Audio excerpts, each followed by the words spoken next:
Ẹ káàsán, ẹ kú dédé àsìkò yìí.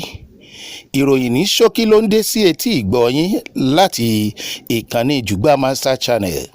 Ṣeun Agboola ni oníròyìn yín. Ààrẹ ilẹ̀ Nàìjíríà Ààrẹ Bọ́lá Tinubu máa bá àwọn ààrẹ àgbáyé tó kù sọ̀rọ̀ níbi ìjókòó ìjíròrò ọlọ́gọ́rin àjọ ìṣọ̀kan àgbáyé United Nations UN nílùú New York lọ́jọ́ 24 oṣù kẹsàn-án. Nínú àkọlé àwọn tí yóò sọ̀rọ̀ níbi ìjíròrò náà, èyí táwọn oníròyìn gbà ni wọ́n ti sọ pé ààrẹ ilẹ̀ Nàìjíríà máa sọ̀rọ̀ ní ọjọ́ kejì ìjíròrò náà. Ààrẹ ilẹ̀ Nàìjíríà máa bá àwọn ààrẹ àgbáyé tó kù sọ̀rọ̀ láago 2:30 tí ṣe déédéé aago ilẹ̀ Nàìjíríà. Ẹ̀wẹ̀, ààrẹ Bọ́lá Tinubu yóò jẹ́ ààrẹ 17 tí yóò sọ̀rọ̀ lọ́jọ́ kejì ìjókòó ìjíròrò ọ̀hún bí wọ́n ṣe gbé e jáde nínú àkọlé ọ̀hún.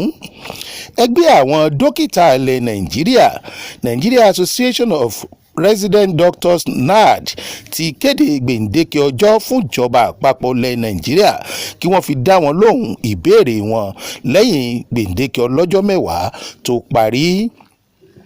Ìpinnu ọ̀hún wáyé lẹ́yìn ìpàdé wákàtí 6 tí àwọn ìgbìmọ̀ olùṣàkóso ẹgbẹ́ ń ṣe lórí òpó ayélujára social media.